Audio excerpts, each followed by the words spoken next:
What's up, fight fans? This is Kurt DeVille with Counterpunch Boxing News, and I have some new news concerning Andy the Destroyer Ruiz. Andy Ruiz shows off his new mansion that he bought from, of course, the earnings of the Anthony Joshua fight. You know, he even stated that it had a tree house for the kids. You know, it's everything that he could wish for.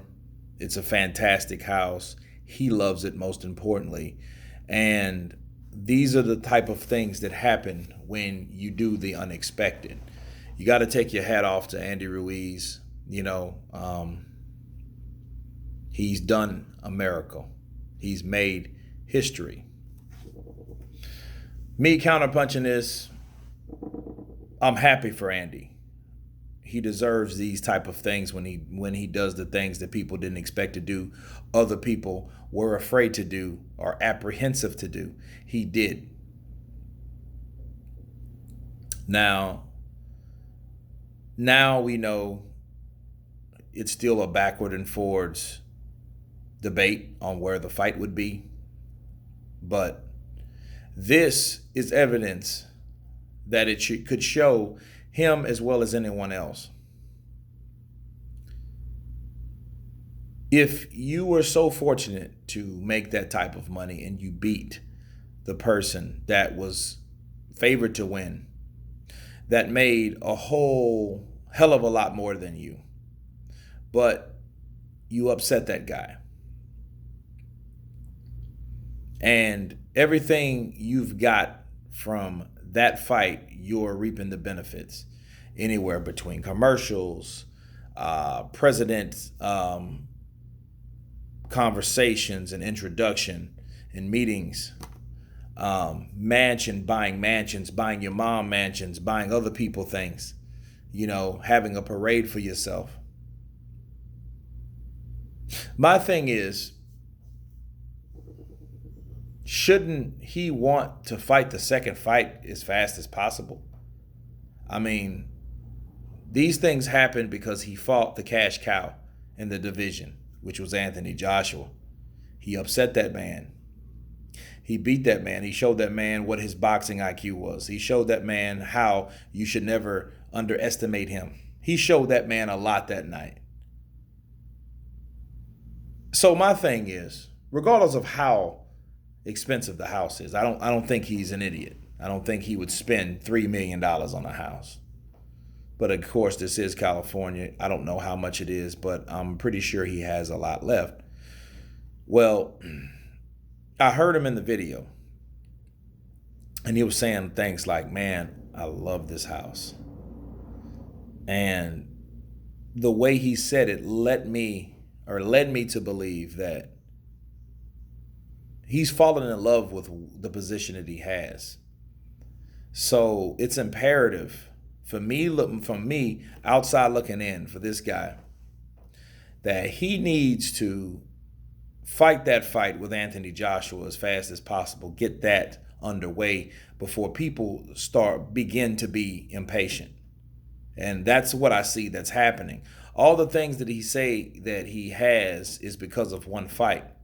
You should be, or you shouldn't be foolish to think that, hey, I won the first fight, I don't need to fight him again because it's not on my terms.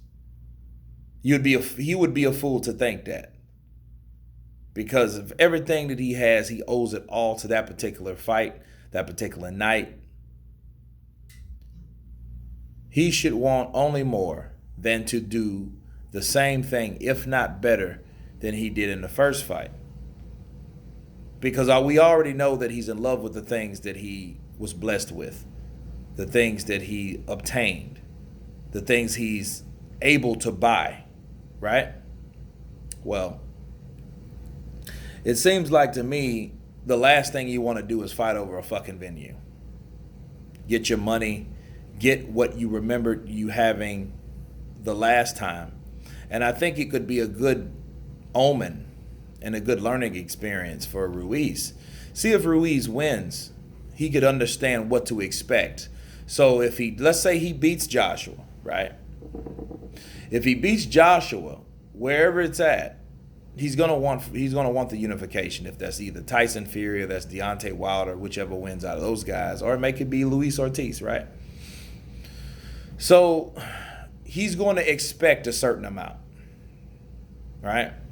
I mean, that's if he fights Joshua again. You know, we don't know what he plans to do or what people have in store for him that's on his team. But what we can do is we can look at what he's already got and what he's refusing to do. And if he fights Joshua, beats Joshua, his expectation should be a lot farther up on the totem pole as far as finances. Because you guys can remember that Andy Ruiz wanted $50 million, right? Remember he wanted $50 million to go to the UK? People forget about that very easily, but that's what he said out of his own mouth. You want me to come to the UK? Give me $50 million. Well, I'll give you one better than that. If Andy Ruiz wins, and this is my theory, and this is how I see it basically, he should demand more money than Deontay Wilder, or same $50 million that DAZN offered Deontay Wilder. And if he doesn't get it, he should know that they don't care about him as much as people claim. He should take that same deal that Deontay had. Fight Deontay for $100 million if Deontay Wilder is worth $100 million. You see what I mean? That's something that he should do. But of course, this is all post Joshua, so we can only see what happens. But again, Andy Ruiz is living it up. I think he's getting comfortable with his success. I think he's falling in love with his position right now, and I don't think that he wants to fuck that up. And that's my counterpunch on it. You guys tell me what you think about Andy Ruiz's new mansion. Of course, please subscribe. And you guys been Counterpunch. Peace.